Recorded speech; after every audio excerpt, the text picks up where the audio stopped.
This is Teresa Moore. I'd like to welcome you to the Self-Advocates Becoming Empowered, Our Community United webinar, including more people and add diversity to your self-advocacy group webinar.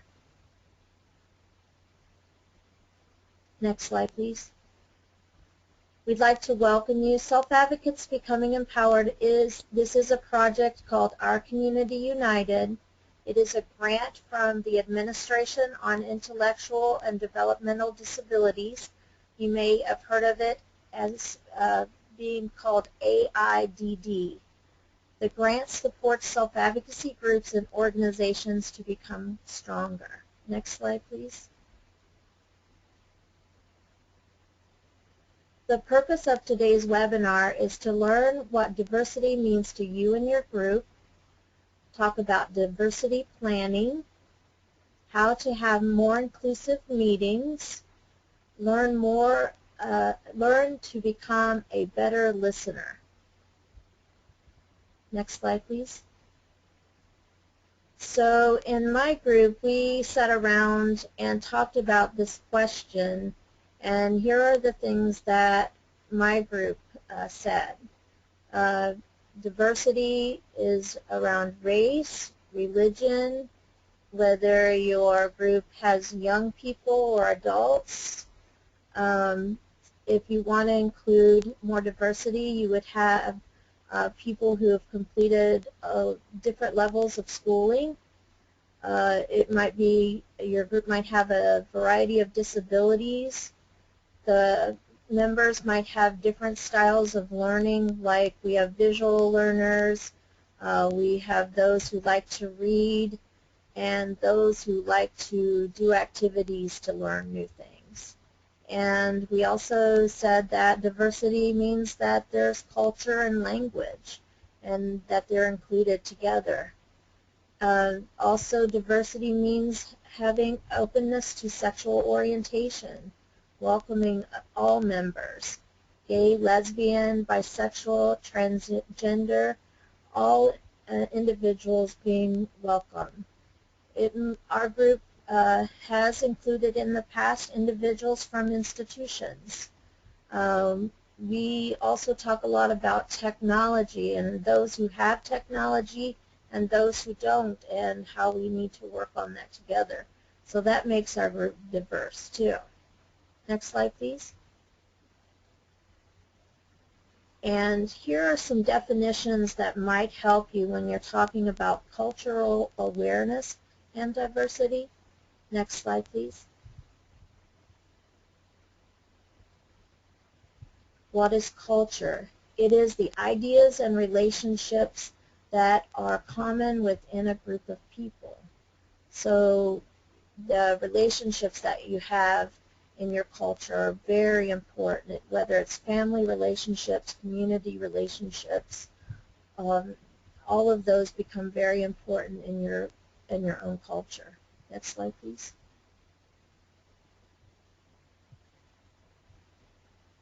And our friend called this the Know Thyself slide. And it is all about knowing who you are, what your beliefs are your beliefs from your parents, or are there new ones that you created on your own when you grew up? Why do you do the things that you do? Maybe you have a regular routine of doing certain things on certain days of the week, and that is part of who you are and how you do things. Next slide, please. What is cultural awareness? Understanding that all cultures are not the same and being open to learn what those differences in cultures are. And I think this is one of the most exciting things about culture, is just being really open to learning what other cultures do. I like to listen to music from different cultures. I find that really interesting, and I always like to explore different kinds of music. Next slide, please. Cultural diversity. New cultures bring new ideas. Be open to ideas and beliefs that are not the same as yours. Do not assume that your beliefs and your ideas are always better than others. I like to think of us as a wonderful mixture of all the things that we learn through our lives. Next slide, please. And here's a different way that I looked at cultural diversity. It's diversity means the ways that we're different from each other and appreciating those differences and building on community inclusion. Next slide, please. And diversity is something that all groups should look at just to see where they're at. And diversity planning is really important, just like you would plan for any other important issue for your group, whether you were doing a recruitment plan or any of those kinds of plans. You want to include some diversity planning in it. And one of the things that people often talk about self-advocacy is that the membership goes up and down. And one of the things that we have to ask ourselves is that how do current members make others feel welcome? Do new people attend a couple of times and then don't come back? Do we know why? Sure, there might be those things like they moved or, you know, their job schedule changed or something like that, but maybe not. And were we as welcoming as we could have been? And I think it's an important discussion that groups should have to talk about this important issue about how we make folks feel welcome and you know, encourage them to come back. And sometimes I've noticed in some of our meetings we were so excited that we almost scared people, so we need to keep an eye on that too. So just talking about those things I think will help. Next slide, please. Diversity plans. Include how much the group values diversity in your purpose, mission, vision, and value statements. It might take some thinking to do that, but you know that you're, you know, just like this picture here, you know, does our information portray that we're open and friendly to everyone and that all folks are welcome? You might talk to your current partners that you have and that you've been working with, and they might have some ideas and contacts for you to reach out to diversity groups. And when you're thinking about diversity planning, you want to make sure that you're including a variety of people from your community.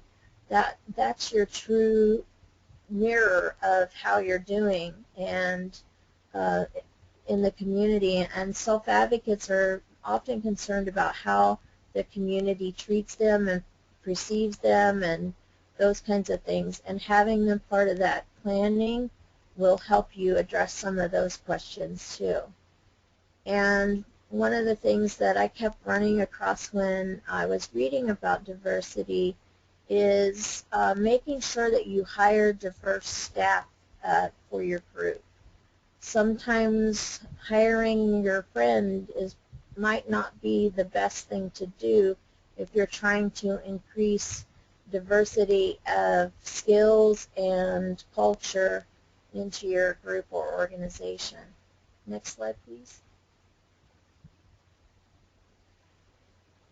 And diversity plan goals. Make your goals have steps called objectives and how you can achieve your goals for diversity. And you'll have a big goal, and it'll be how you want it to look.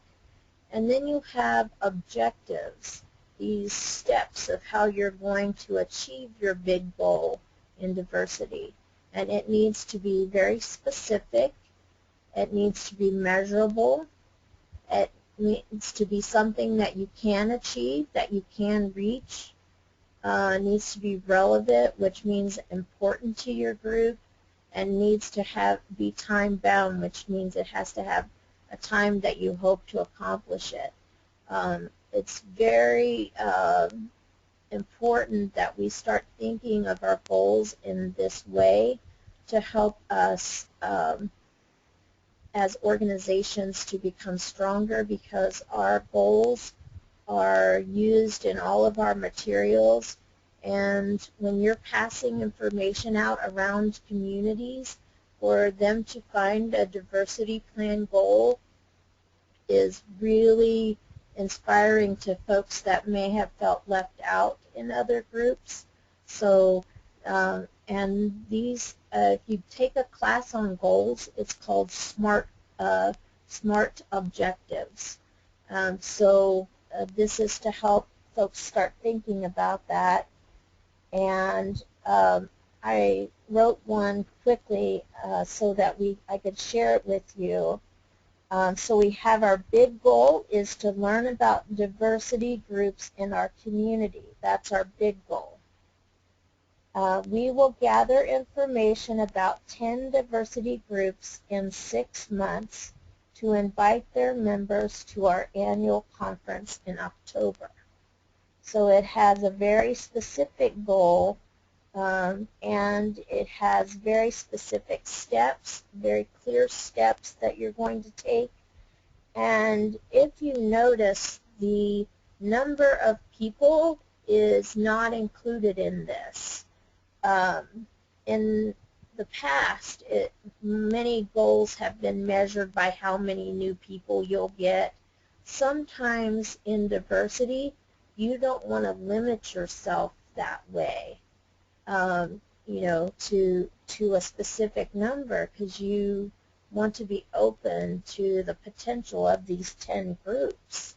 And so I purposely left the number off in this diversity goal. Other goals, you might say recruit 10 new leaders or something like that in another goal. But in this diversity goal, I purposely left it open. Next slide, please.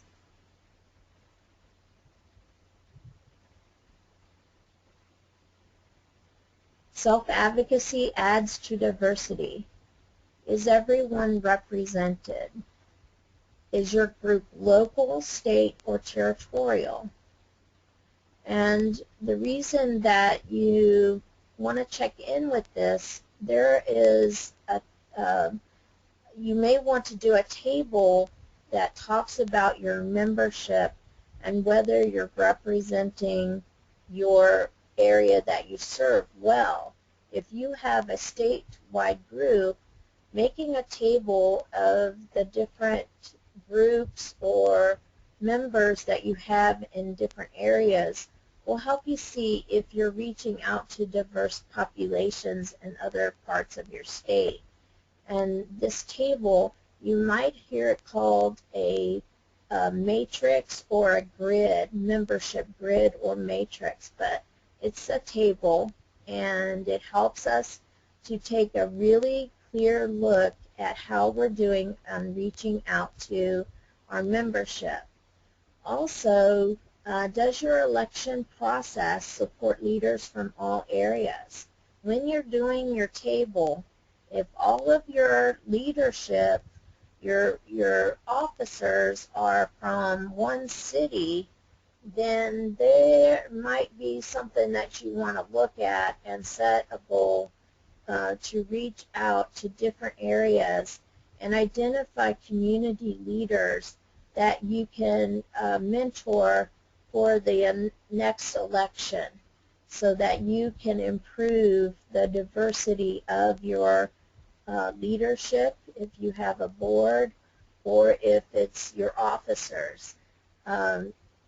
Again, if you have that advertised in your materials and people say, well, everybody's from that big city and there's nobody else, then where do they fit? They don't see themselves as being a possible leader in your group, And that's pretty discouraging if that's something that they're interested in, is finding a place to share their new ideas. And also, one of the things that we have to think about too is that disability, there are many disability cultures. There are cultures based on your disability label, and sometimes that's helpful when you're looking at the beginning at self-advocacy. If you're looking for somebody, if you're newly injured, or if you're a family member looking for a group where your child might fit in or a relative might fit in, they might be looking for a disability label. But as we know, we don't want it to go any further than that.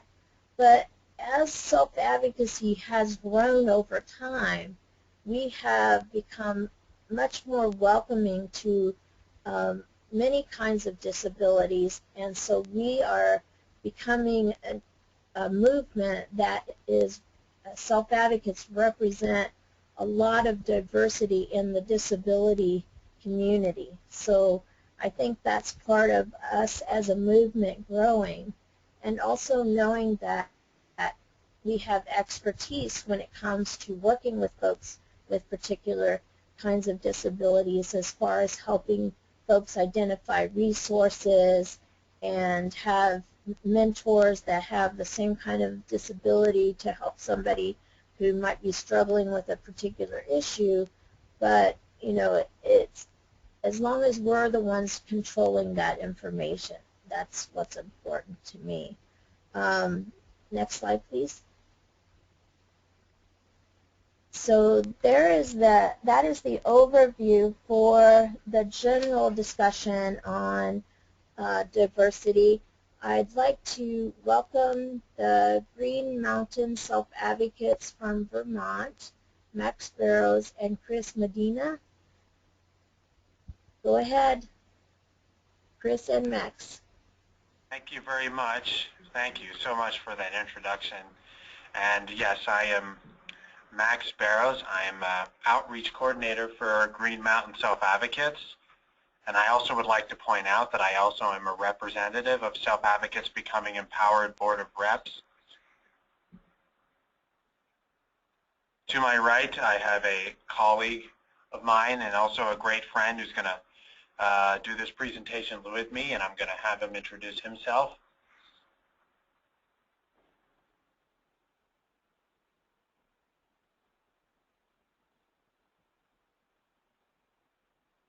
He's typing right now.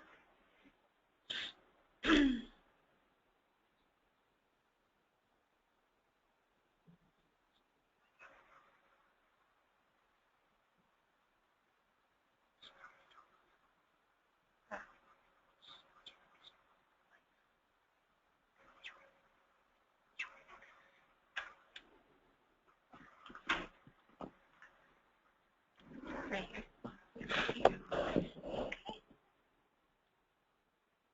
I am Chris Medina, self-advocate.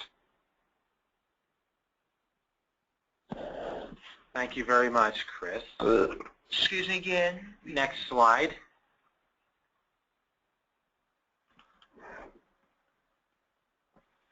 So our part of the slide is called Including People Who Use Devices to Communicate in Self-Advocacy by myself, Chris Medina, my colleague and friend, and another colleague of mine who is not here, Kyle Moriarty, and Nicole LeBlanc, a colleague of mine who is sitting in this room.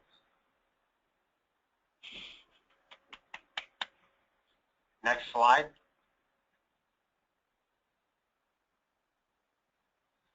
So including members who use computers or other ways to communicate, group leaders should let members know what is on the agenda. If members know ahead of time, they can bring a picture or an object to help describe what they want to communicate. And they can write what they want to say ahead of time. Give people long enough to say something right then, Give people enough time to think about a topic without making them feel like they are taking too long. Next slide.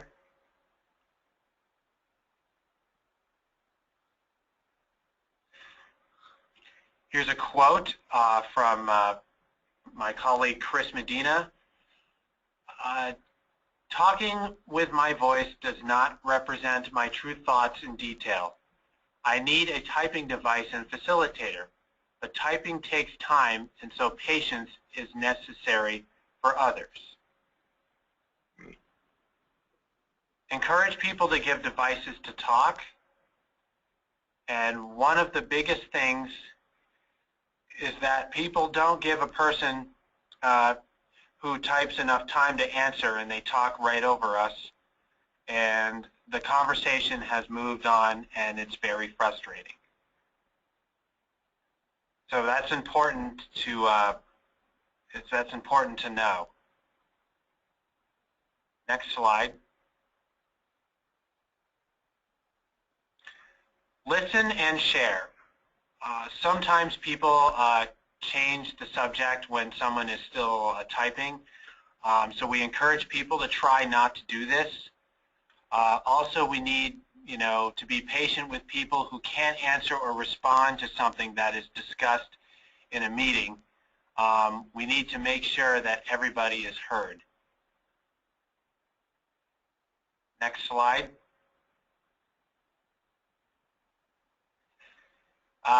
The thing that people do not understand is we cannot be spontaneous, and that it is work to put verbal words on paper. Next slide.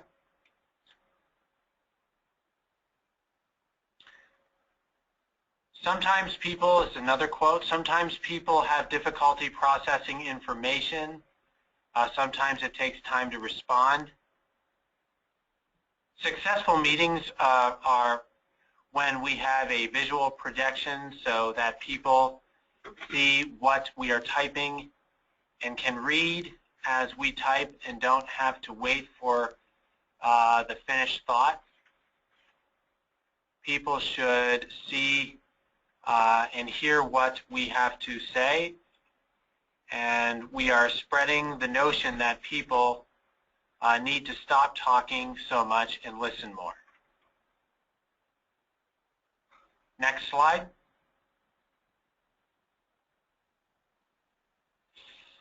In general, it is good to cue the group when they should slow down and wait for someone to finish a thought or ask a question. We also feel it is good for people to look at communication visually, to read each word that is being said. It slows them down. They are so used to using their ears to hear what someone has to say. Next slide.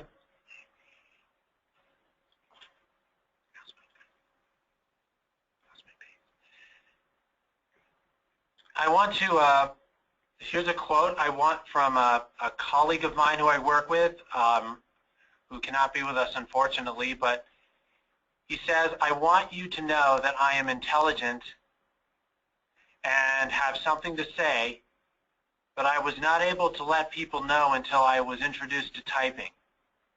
Without typing, I was expected to rely on broken, habitual speech that was not relevant to anything I really wanted to say. And this is a picture of Kyle Moriarty, who is another colleague of mine and a good friend who works with me. So next slide. And here's a quote from somebody who some of you may know of, but some of you may not. If you want to see competence, it helps if you look for it, by Douglas Bicklin, Syracuse. I have been using facilitated communication, FC, and having a voice since 1990. Not being able to express myself was like being in a world of silence.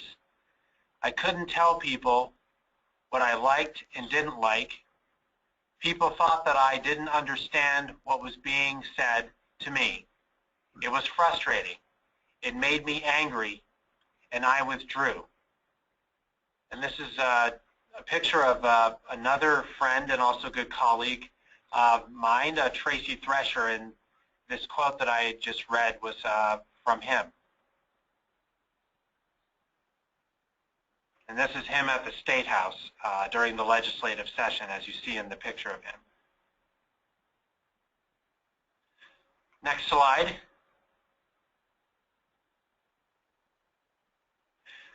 So the tips that we would like people to we would like to point out to people to take home with them. Tips for communication, communicating with someone that uses a device to communicate. People usually understand more than they can express. Look for something that indicates someone understands, that someone understands. Respond to any attempts that the person makes to communicate. Avoid speaking for others. Encourage a person to speak on their own behalf. Do not try to finish a person's sentence or cut them off. Listen until they have finished talking, even if you think you know what they might say. Never pretend to understand what is said when you don't. And ask the person to tell you again what was said and repeat what you understand.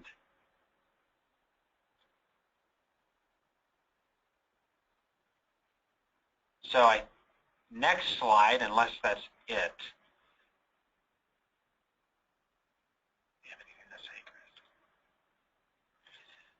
So does anyone have any questions for our guest speakers, including myself or Chris Medina here? And Chris, feel free to say anything if you wish.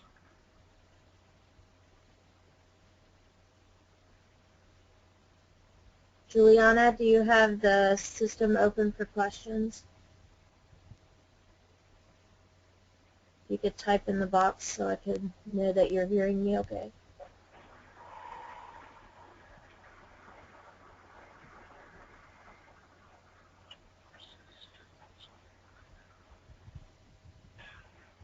At the moment, my colleague Chris is typing. Okay.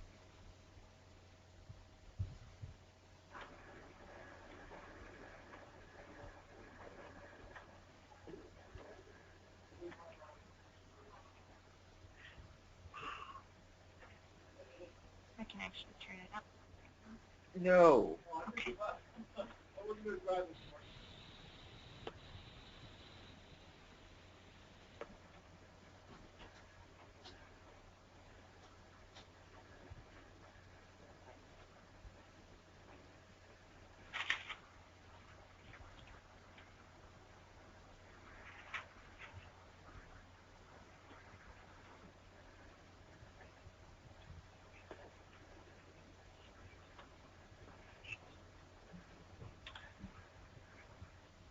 This is a good example of patience from participants as well as us presenters on the during this webinar.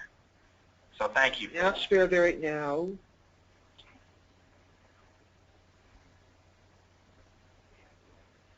Juliana, please mute the questions until Chris is done speaking, please. Sure, buddy. Sure.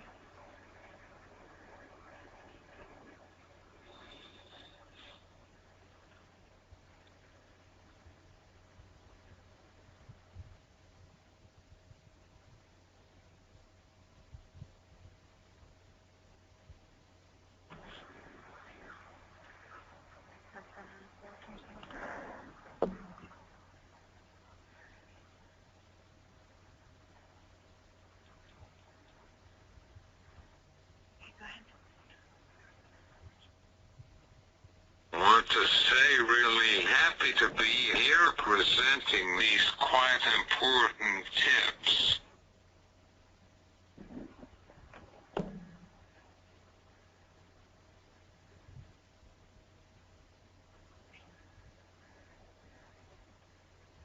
Thank you, Chris. You're welcome. Other questions?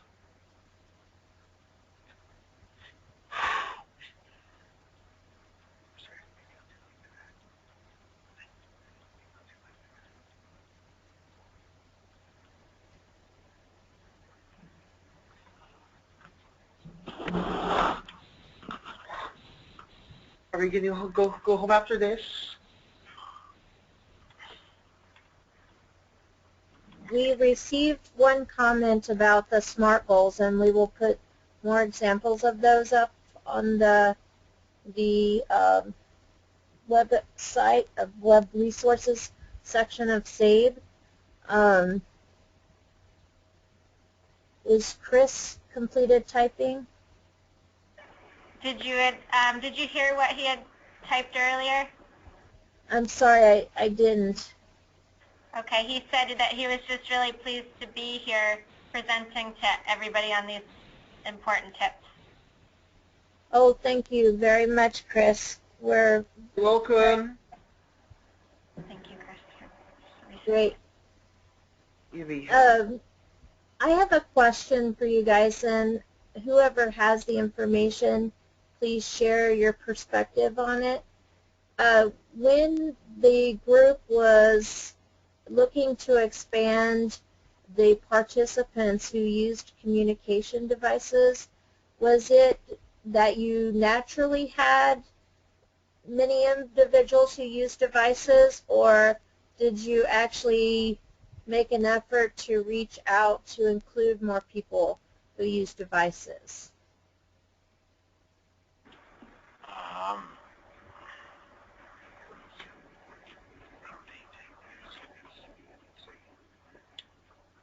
Good question.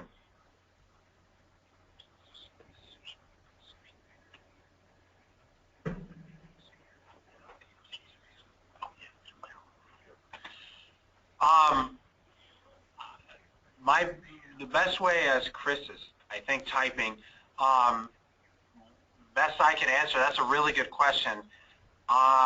Within Green Mountain Self-Advocates, one of our local self-advocacy group is made of people that use facilitated communication. And when they became a group, they really made a mission for themselves, and they started collaborating with us and giving us more suggestions on how to include people that use facilitated communication. That's great.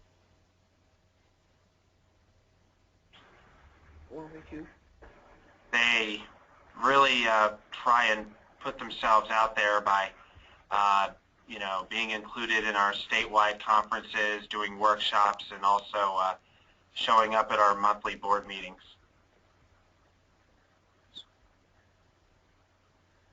And we have staff that use facilitated communication that work with us directly in our office.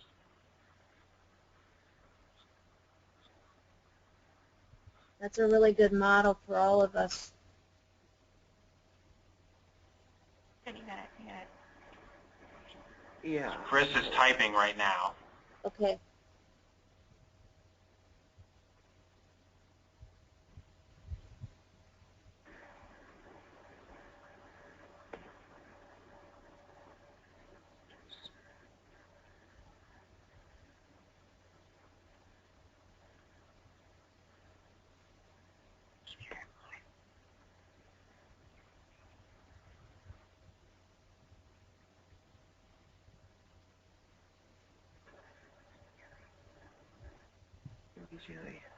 Hush. Good.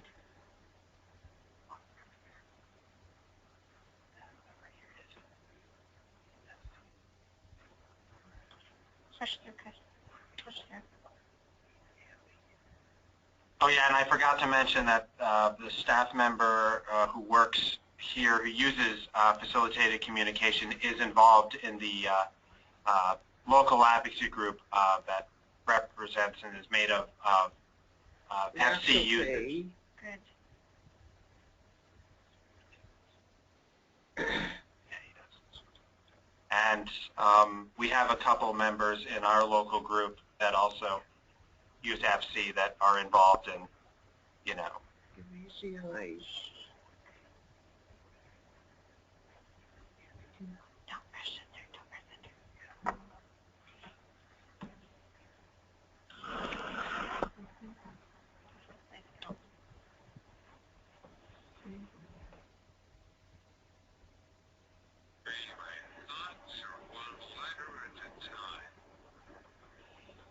Okay, Chris had finished what he's typing, so he's going to play that for you right now.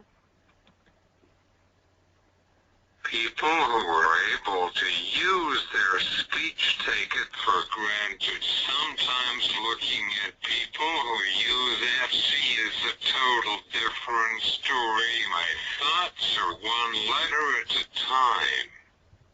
Did you catch that? Yes, but go ahead and say it again just in case someone didn't. I'll read it. I'll read it. People who are able to use their speech take it for granted sometimes. Looking at people who use FC is a total different story. My thoughts are one letter at a time. Thank you for teaching us about that, because our experiences learning on this webinar, I love the tip list. It just helps us remind us of all the diversity that we have in our different groups, and I'm really glad that that's going to be there for folks to use. We have a couple of questions. Let me double check here. I'm doing it via text since Juliana's microphone isn't working. Just to remind everyone, if you would like to ask a question, you can raise your hand on your screen. Click on the next to your name, I believe it is. And Chiquetta has a question. Chiquetta, can you ask your question?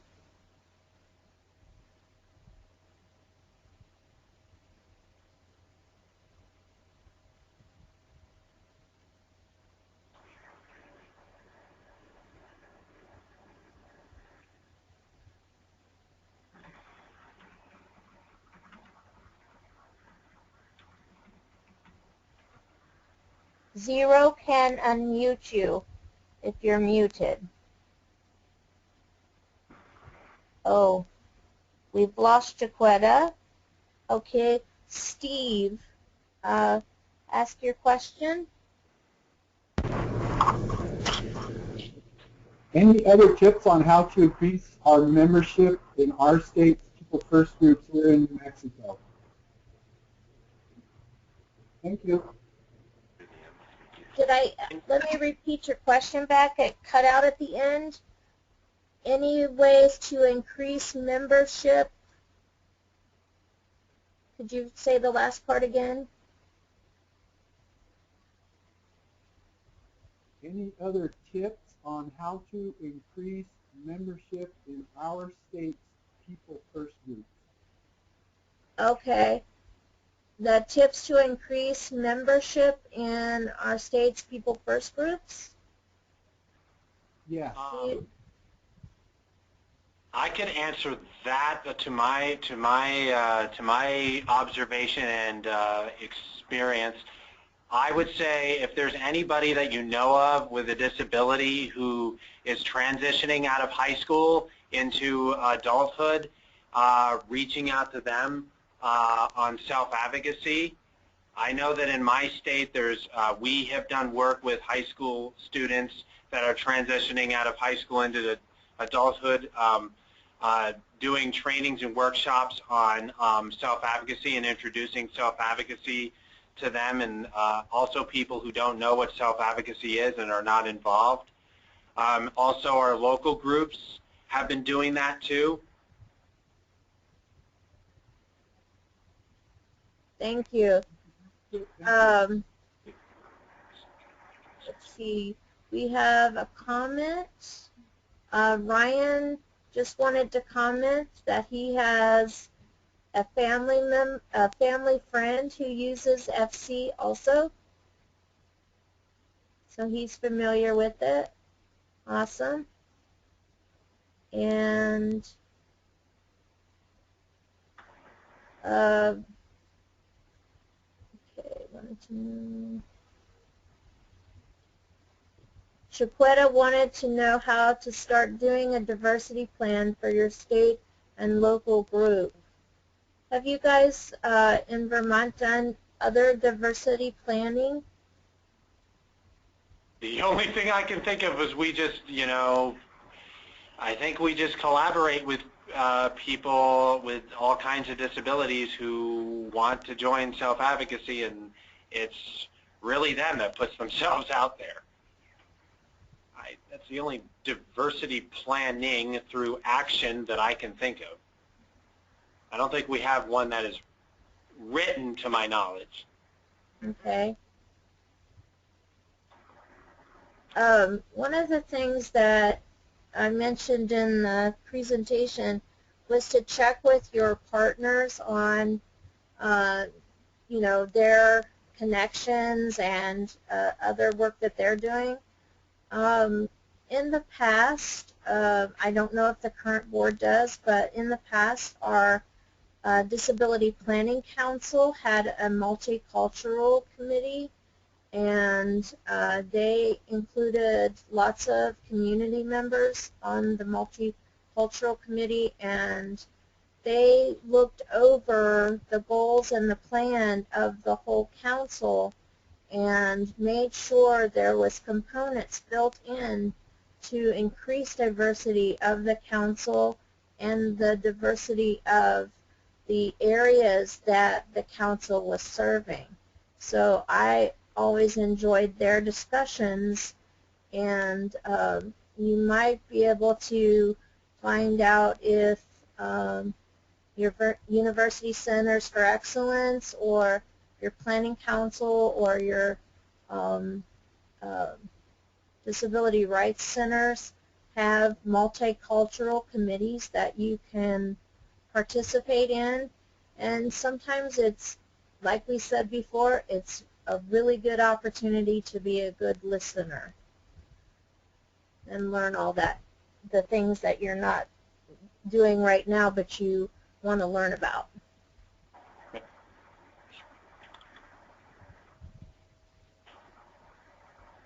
Okay, I'm checking to see if we have any other questions. Remember to raise your hand if you have a question, and Juliana will open your mic for you. Or type it in for me so I can ask you.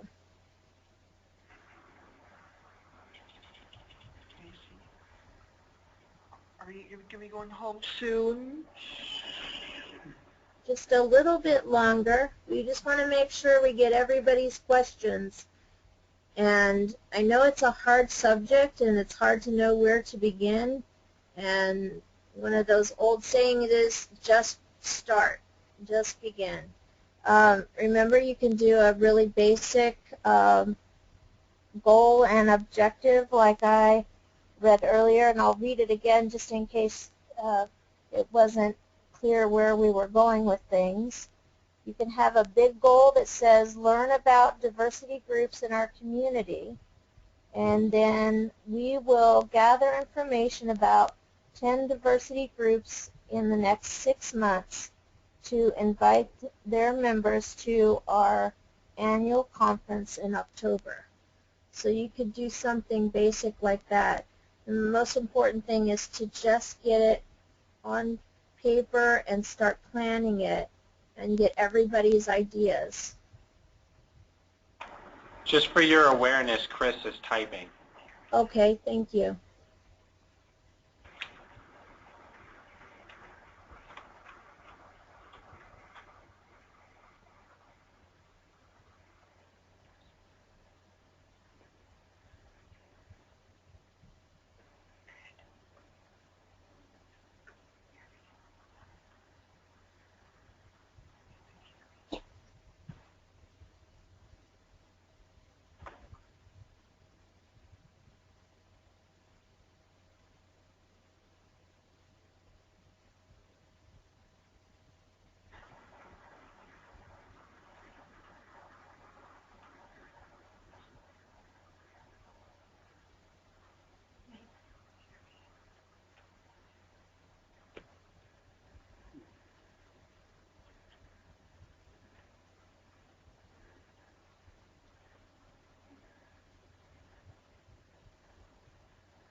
push through.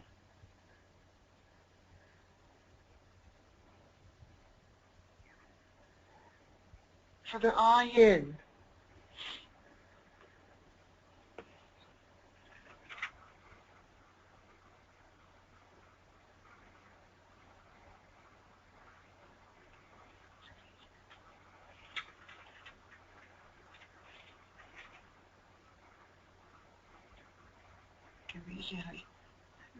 Hey, It's okay. Be believe patient. it. Be patient. For the peeing.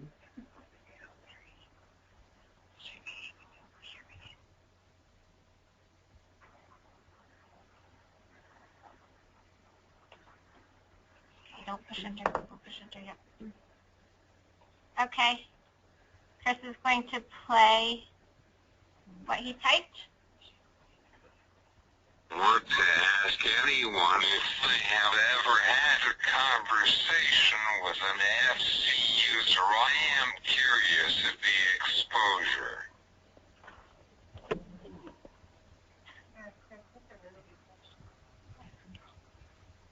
Give me the eye.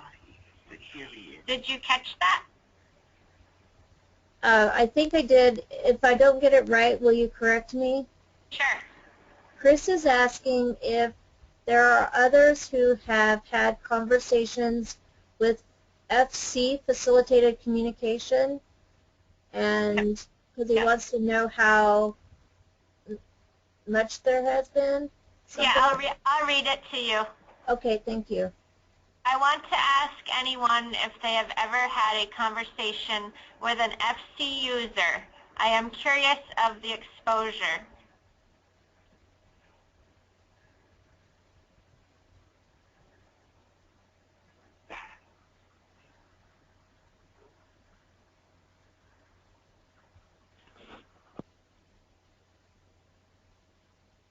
We'll give folks a second to respond.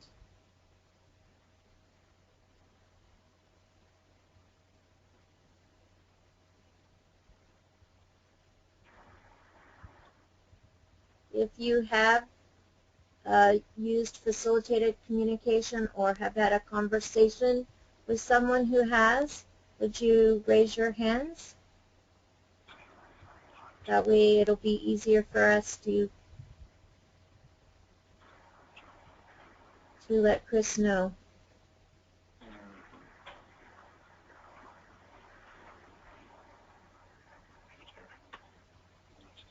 Steve has.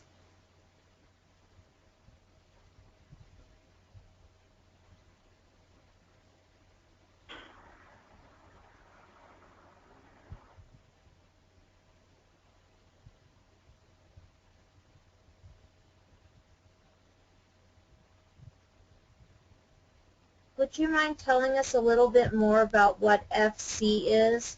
Maybe that's not a common term that people are familiar with, and maybe it would help them to know and learn a little more about it. Okay.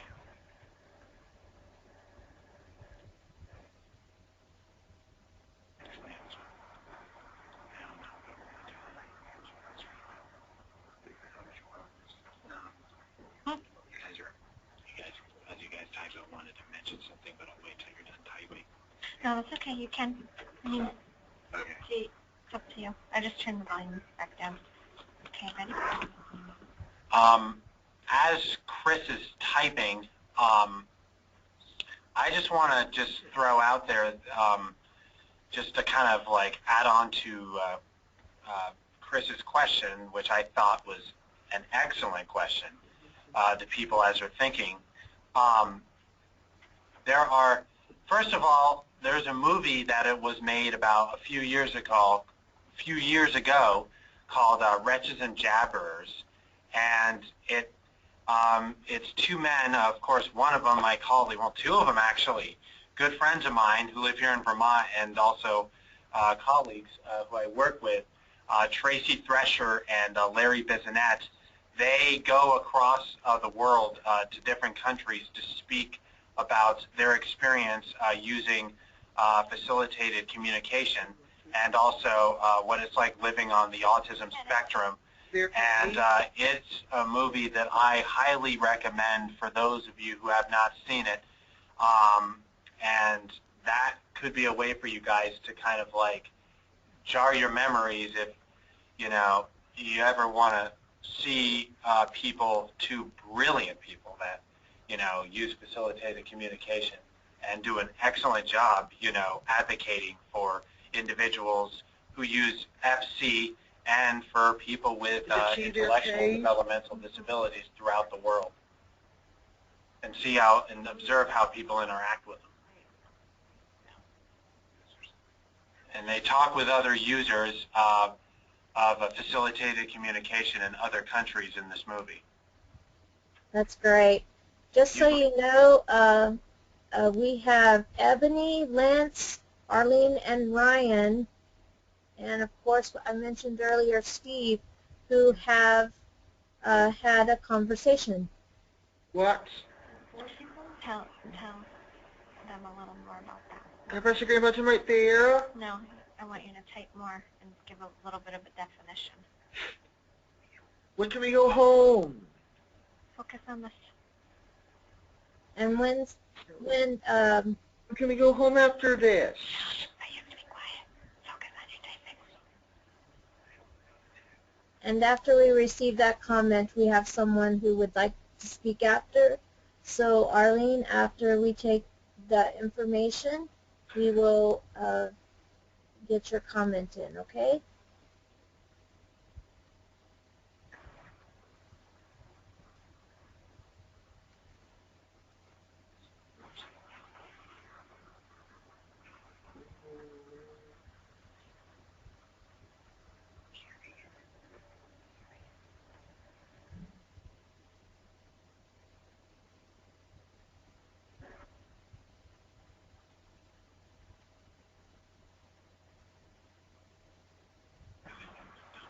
Good, Chris. Chris is still typing.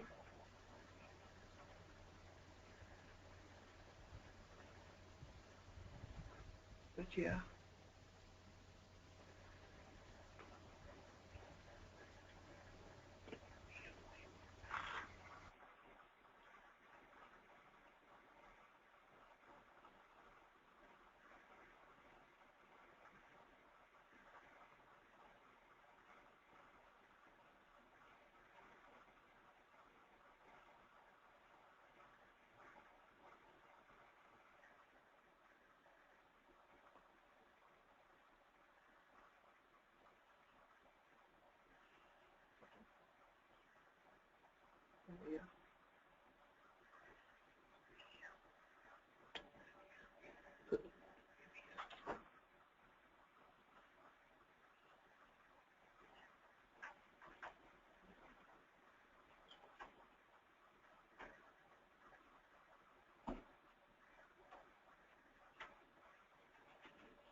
Shemizi is Sumi but Hirian.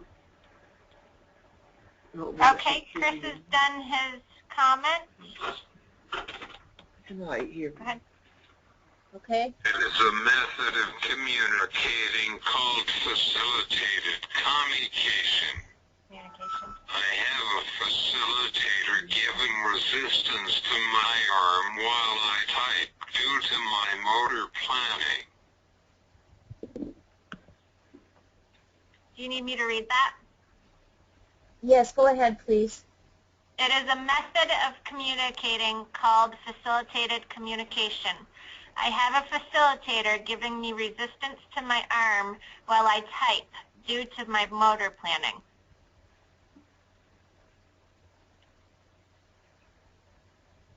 So for the folks that may have not heard of that before, that could really help a lot of our friends who have difficulty with controlling their hands and arms.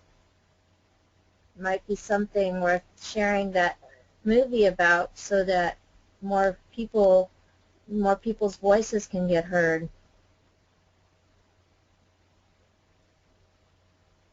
Also, Arlene, if you would like to speak now. Hi. I guess my question is, for our statewide self-advocacy group, we struggle to add younger people. I have a lot of adults over the age of 40. I don't have as many in that 20 to 30 age range. And do you have any suggestions for reaching younger self-advocates? Next, do you want to add to your previous example? Yes. I mentioned before that we have done work with students that are transitioning out of high school into adulthood, and we have done workshops and trainings on introducing self-advocacy to them, and also, you know, basic self-advocacy skills we teach them through those workshops. And also we have members of local groups within our network that have gone into high schools and taught the same kind of workshops. And through that, there has been some individuals that are probably as young as 18 who have come and observed and sometimes even joined local groups throughout Vermont. And also, too, just to point out that there are some groups that do represent high schools that they're in themselves as like a way for them to kind of start within, you know, high schools themselves, and then get an idea of what a local group would be like in self-advocacy. And then they kind of transition from that into adulthood, the adult self-advocacy groups that we have through the work that individuals with disabilities and also our statewide organization has done. And it's a way to kind of like recruit individuals too within self-advocacy once they, you know, kind of go out of high school and stuff. That's great. We've done a little bit of those things as well, speaking to the groups, but we just haven't gotten anyone to join, and I think it would be easier to get more members if we had that first one. Yeah, and the other thing I forgot to mention too is we also invite people with disabilities that are still in high school to come to our state self-advocacy conference to observe what it is, and, you know, to see everybody that, you know, presents workshops, and also just get like a feel of that if they wanted to join too. And we also really help people start their own group in high schools. Like I said earlier, people in our network and also our network ourselves also go in, and we, you know, we teach self-advocacy to individuals that are still in high school and also transitioning out of high school. And also they start their own group in high school too, and then of course they transition out of high school. It's not just teaching them, but also giving them, get them to help teach with us too when we do that, when it comes to self-advocacy. And we also get high school students to co-present with us, and it also helps get them hooked on to self-advocacy. And the other thing I'll do too, and before I kind of be quiet here, is we recently did a presentation. We were invited to a conference that was held called the Vermont Youth Congress, and it was a bunch of middle school and high school individuals. A lot of them did not have disabilities, but some may have, but 90% of them or more didn't. And we did a workshop on respectful language, you know, getting rid of the R word and other, you know, demeaning language that can be used. It was really a conference that was ran by the ADL, which stands for the Anti-Defamation League, and their mission was to combat hate and bullying in high schools. And they invited us to do a workshop at their you know, convention that they held like almost a month ago. So that also is a way to sort of like give a preview of our network and really to put our network out there to people that even may know someone with a disability who may want to join self-advocacy in the future. Thank you. Also, we had a comment that advertising your group to provider agencies to attract youth leaving high school so that they know where you're at and they can find you when those youth get connected to the adult system, it sounds like. And next we have Ryan. Do you have a question, Ryan?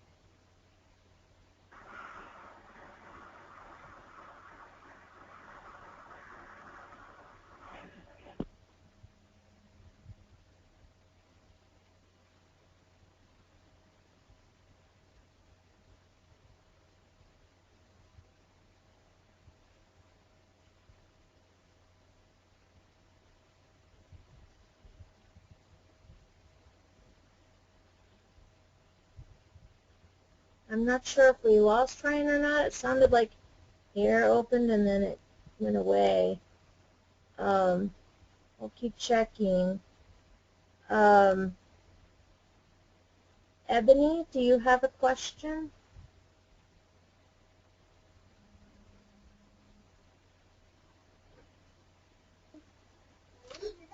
I actually didn't have a question. I had a comment. I just wanted to say that all of the information today was very informative.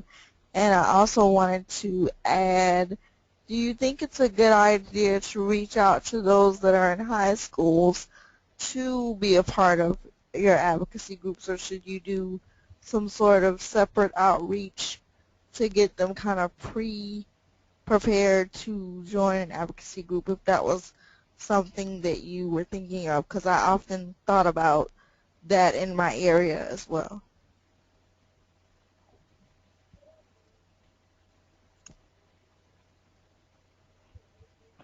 I think hooking them up as they leave is pretty much the way to go here in that to answer that question. Also, just to keep in mind, and Chris is typing, but just to keep in mind, it's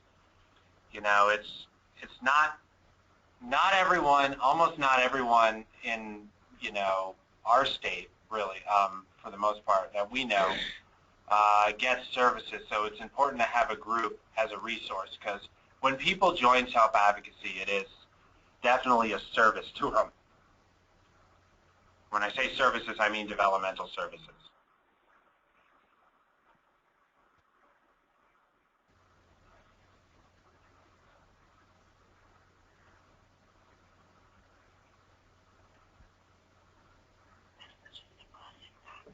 Like in my group, half the people get services in my local group.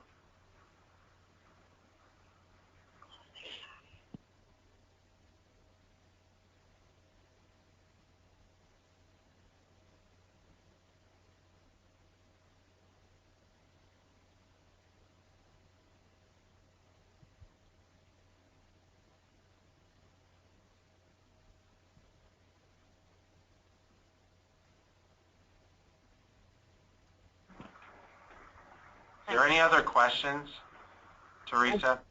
Yeah, how about advertising on Facebook and Twitter?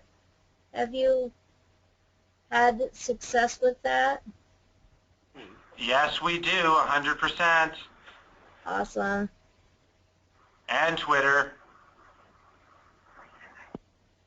And like us on our Facebook, because we're trying. A lot of the likes. This is Nicole.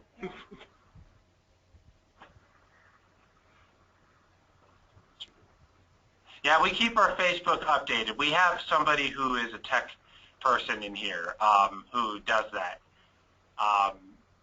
And they're really good at, putting a lot of what we've been doing on Facebook and keeping it current as things go on. And also, we use Twitter, so we also send out a lot of tweets. So us birds in this room, basically like to sound off about what we do. That's how we do it.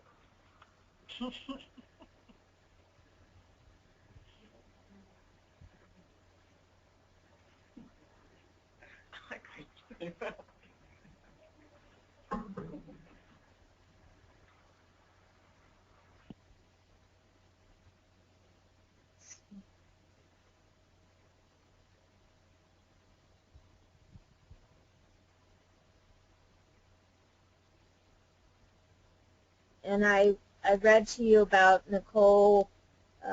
Nicole's comment was about advertising with the provider agencies to attract the youth. Like you were talking about, Max, I think we need to get to as many organizations and places where youth might connect as they're transitioning as possible.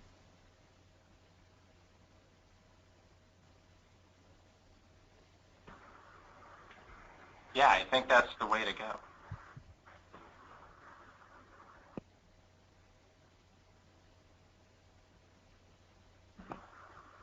Teresa, are there any other questions?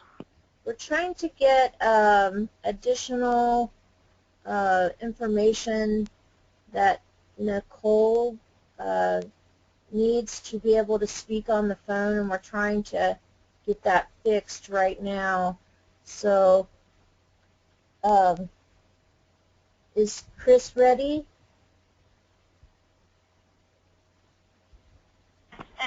It's a closing thought. Okay. That's okay.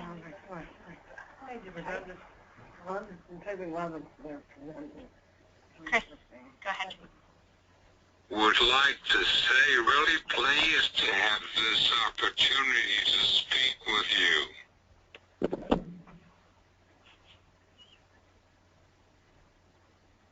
It has been a really good learning experience for me, and from what I've read and listened to, there are a lot of folks who've really enjoyed having you and Max present because you're a wealth of information.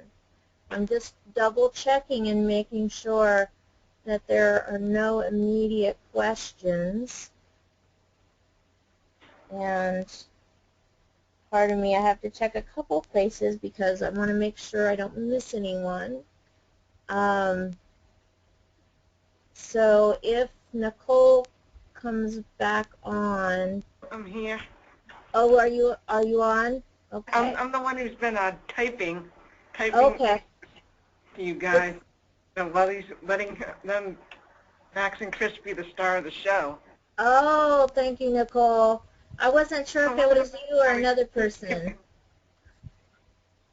Did you want to add some additional comments? I know you have lots of experience. Well, advertising on I've covered the advertising on Facebook, Twitter, putting it out to provider agencies, because like in my case, I didn't find out about this move until I got into developmental services.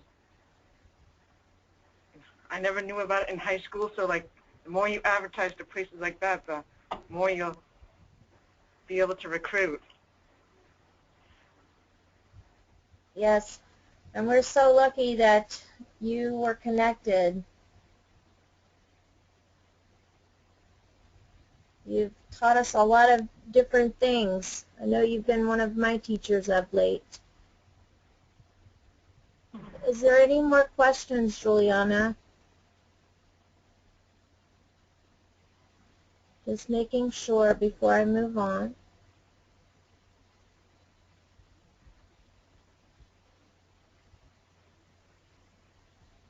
Okay.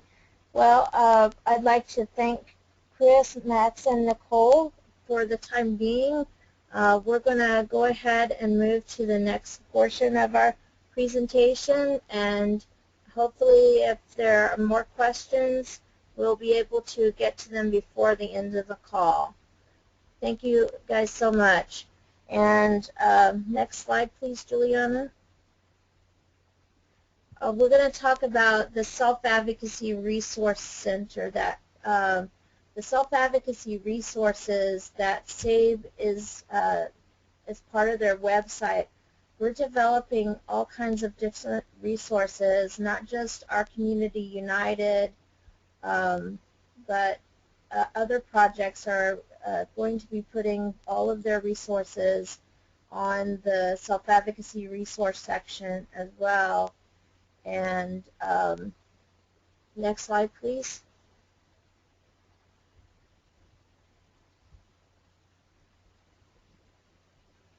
And the way that we came up with the different webinars was through a national survey, and it was the decision of the team to do 10 webinars, and this is our last official one. We wanted to make sure that as many resources as we could get out on the website, so we're going to continue to collect those. Next slide, please. And SAVE really needs your help to help us grow that resource section. There's a lot of information out there that we know groups have created already, and we want to just share as much as possible, because the things that each group learns, imagine how much time we could save each other if we would share it, and how much further our movement would get if we were all just kind of using and sharing and not having to create everything from scratch again. Next slide, please. The different things that we're still looking for is if you have developed ways of using technology that's helpful to people, if you have trainings that you would like to share. A lot of times we are asked, what are some of the new activities that I could do with my group or organization?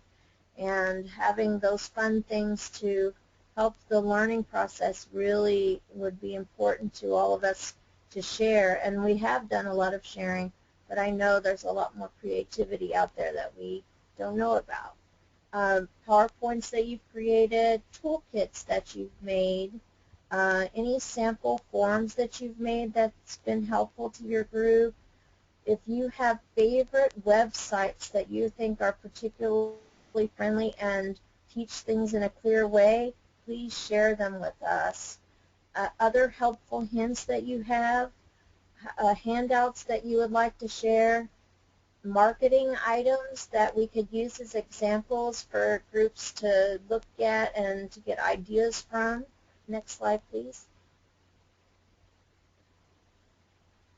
And these are all the different topics that it could be on, all of the purpose, mission, vision statements. Folks are always asking for examples of those. If you have one that really cuts very quickly to your point and your group has done really well with, please share it with us. If you have budget forms, one of the hardest things, managing the money, if you figured it out, please share it with us. And user-friendly programs that you've come across, agendas, samples for those that support folks that are trying to find ways to make things friendlier, that would really be helpful to share. Do you have planning and strategies, examples that you have for all the different activities you want to do? Your bylaw samples are helpful. How, being a nonprofit, what's that like? All the different things that come in with that. Learning how to use social networking and Facebook and those kinds of things. A lot of us are still learning about that. How to network at meetings, how to how to connect with people, how to get over some of that shyness, and how to introduce your group to people that you don't know. Managing grant money, understanding that. Successful fundraisers that you've had, organizing those. If you have a booklet where you've been using it as your check sheet and it's been helping you, please share that with folks.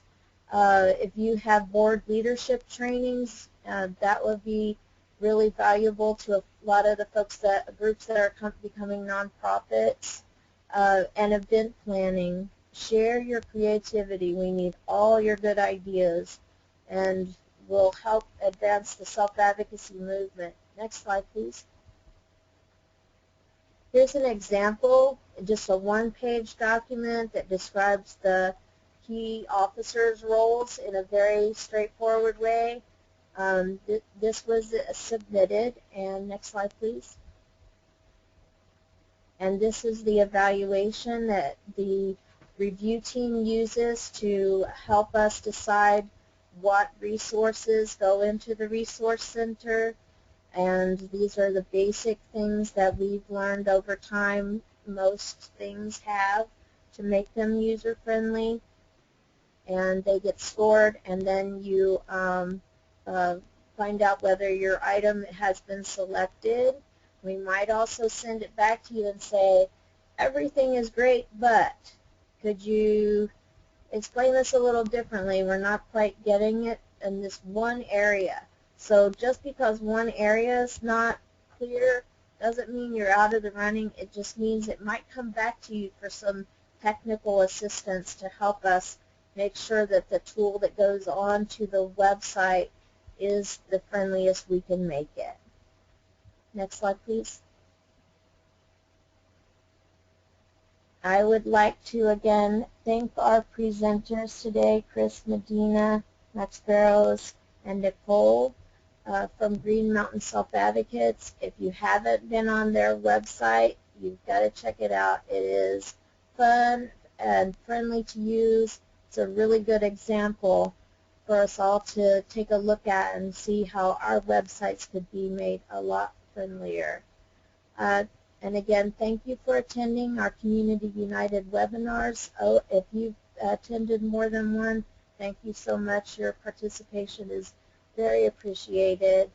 If you have any questions about the resources that you've seen today or heard about, you can email me or the SAVE at their savenation@gmail.com, or you can email me at moreadvocacy@hotmail.com, and I would be happy to try to get you the answers, questions, resources, whatever you need as best as I can. Just want to run one more time and make sure there are no additional questions. Juliana, could you check please and let me know?